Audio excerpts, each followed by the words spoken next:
Want to study in Germany? Then Excella is the best option. Admissions with scholarships available. Call 9881 96666. నమస్కారం అండి. నిన్న రాత్రి 10 గంటలకు యువజన కాంగ్రెస్ కంట్రోల్ రూమ్ పై దాడి జరిగింది. ముఖ్యంగా ఈ దాడిలో పోలీసుల బీఆర్ఎస్ పార్టీ గూండాల తెలుస్తలేదు. ఎందుకంటే గతంలో కూడా మీకు తెలిసిన విషయమే సునీల్ కొన్గోల్ గారు ఎవరైతే స్ట్రాటజిస్ట్ ఉన్నారో ఇక్కడ వాళ్ళ ఆఫీస్ మీద కూడా దాడి జరగడం జరిగింది.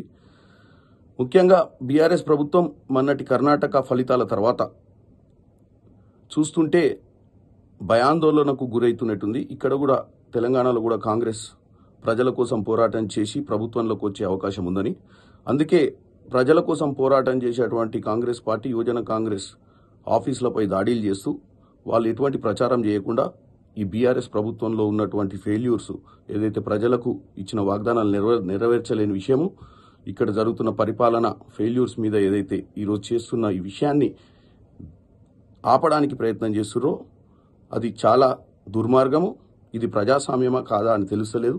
ముఖ్యంగా కేసీఆర్ గారు భారతదేశం అంతా తిరుగుతూ తెలంగాణ మోడల్ అని చెప్తాడు. ఇదే తెలంగాణ మోడల్. ఇక్కడ ప్రతిపక్ష పార్టీలను కానీ ప్రజా సంఘాలను కానీ ప్రజల కోసం పోరాటం చేయకుండా చూడమే వీళ్ళ లక్ష్యం. కానీ దీనికోసం మేము పోరాటం చేస్తాం. ఈరోజు 10ంటికి యువజన కాంగ్రెస్ నాయకులు సిసిఎస్ పోలీస్ స్టేషన్కి వచ్చి ఏం జరిగిందో తెలుసుకోవడం జరుగుతుంది. దాని తర్వాత మీకు అప్డేట్ చేస్తాం. థ్యాంక్ యూ అండి. టీఆర్ఎస్ ప్రభుత్వం చాతనైతే ఈరోజు కర్ణాటకలో కాంగ్రెస్ పార్టీ అధికారంలోకి వచ్చిందని భయంతో యువజన కాంగ్రెస్ వార్ రూమ్ మీద దాడి చేసింది. దేనికోసం? ఈరోజు మీరు దాడి చేసింది మా ఆర్టీఐ సెల్కి, దాని తర్వాత మా రీసెర్చ్ డిపార్ట్మెంట్కి సంబంధించింది కానీ, సోషల్ మీడియా డిపార్ట్మెంట్కి సంబంధించింది కానీ, ప్రతి ఒక్క 4 కంప్యూటర్లు 4 ఫోన్లు తీసుకుపోయాను. దేనికోసం అంత భయం ఎందుకు? ఏం అనుచితమైన కార్యక్రమాలు చేసినాం మేము యువజన కాంగ్రెస్ తెలంగాణలో? ఈరోజు టీఆర్ఎస్ సంబంధించిన సోషల్ మీడియా చేసిన దాంతో పోల్చుకుంటే మేము చాలా తక్కువ. ఉన్న ప్రచారాలన్నీ ఏదైతే ప్రభుత్వం చేస్తుందో దాన్ని ఎత్తి చూపుతున్నాం, అది తప్ప. దేనికోసం? ఈరోజు మా వార్ రూమ్ మీద దాడి చేయడం దాన్ని ఖండిస్తున్నాం పూర్తిగా. రేపటి వరకు రేపు పొద్దున 10 గంటలకు రమ్మని చెప్పినారు కదా, మేము కూడా వస్తాం. మా సిస్టమ్స్ కానీ మాకు సంబంధించినవన్నిటి కూడా ఏది వదలకపోయినా ఏది ఇవ్వకపోయినా కూడా ఎంత దూరమైన పోవడానికి మేము అందరం సిద్ధంగా ఉన్నాం. ఏంటండి మేము చేసిన తప్పు? నాకు అర్థం కాదు. తెలంగాణ ఇప్పుడు నిన్న డీకే శివకుమార్ గారు మాట్లాడినారు. యువజన కాంగ్రెస్ పాత్ర కీలకం, వాళ్ళు చేసినటువంటి కార్యక్రమాలు కానీ వాళ్ళు చేసినటువంటి యూత్ జోడో బూత్ జోడో కానీ ఇవన్నీ కీలకంగా పనిచేసినాయని చెప్పడం వల్ల ఈరోజు ఇక్కడ ఏం జరిగిందో, ఇక్కడ ఏమేమి ఉన్నాయో తెలుసుకోవాలన్న ఒక అత్యుత్సాహంతో ముందుకు పోయినారు. 35,000 మంది యువజన కాంగ్రెస్ కార్యకర్తలు దాకా ఈరోజు తీసుకుపోయినారు. ప్రతి బూత్కు 5 నుంచి 10 మంది ఉన్నారు ఈరోజు తెలంగాణలో. ఈరోజు సీఎం కేసీఆర్ గారి కాన్స్టిట్యున్సీలో కానీ కేటీఆర్ గారి కాన్స్టిట్యున్సీలో కానీ ఏ కాన్స్టిట్యున్సీలో కూడా మా యూత్ కాంగ్రెస్ సంబంధించిన డాటా అంతా తీసుకొని పోయి ఏం చేద్దామనుకున్నారు?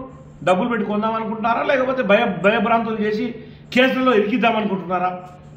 ఒకటి చెప్పదలుచుకున్నాం, వెంటనే మాకు సంబంధించిన డాటాను మాకు ఇవ్వకపోతే మరొకసారి చెప్తున్నాం, పోలీసు యంత్రాంగాన్ని ఏడికైనా ఎంత దూరమైనా పోవడానికి మేము సిద్ధంగా ఉన్నాం. ఎంత ఎదిరించడానికైనా యువజన కాంగ్రెస్ సిద్ధంగా ఉంది. మరొకసారి చెప్తాను, ఇది సరైన పద్ధతి కాదు. ఈ పద్ధతిని తీవ్రంగా ఖండిస్తున్నాం. ఇది సరైన పద్ధతి కాదు, ఇది పద్ధతి కాదు. ఏంటండి ఇది ప్రజాస్వామ్యంలో ఉన్నామా? ఎక్కడున్నాం మనం? ఏం జరుగుతుంది తెలంగాణలో? దేనికోసం? వితౌట్ మా పిల్లల్ని తీసుకొని పోయి రేపు పొద్దున్న రండి, ఆ సిస్టమ్స్ ఎట్లా సీజ్ చేస్తారు మీరు? మీకున్న అర్హత ఏంది? ఏ ఇష్యూలో మీరు ఈరోజు మాకు సంబంధించిన సిస్టమ్స్ సీజ్ చేసినారు?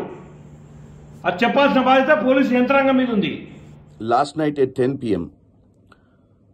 some people, or I don't know whether it is BRS goons or the police, who have barged into Youth Congress office and Youth Congress control room and taken their computers and hard disk. And this is not the first time happened in Telangana. In the past also they have done the same to our Sunil Kongolji's office, which is a strategy working office here. Looks like BRS party, after the recent verdict in Karnataka, started feeling insecure because Congress fighting for the common man is going to emerge in Telangana, like what we did it in Karnataka. So I, on behalf of Congress, condemn this, and we will fight back on this, and we will make sure people of Telangana gets enlightened with the failures of BRS government and its schemes. KCR always talks about Telangana model across the country. This is the Telangana model. This is an utter failure. There is no democracy here.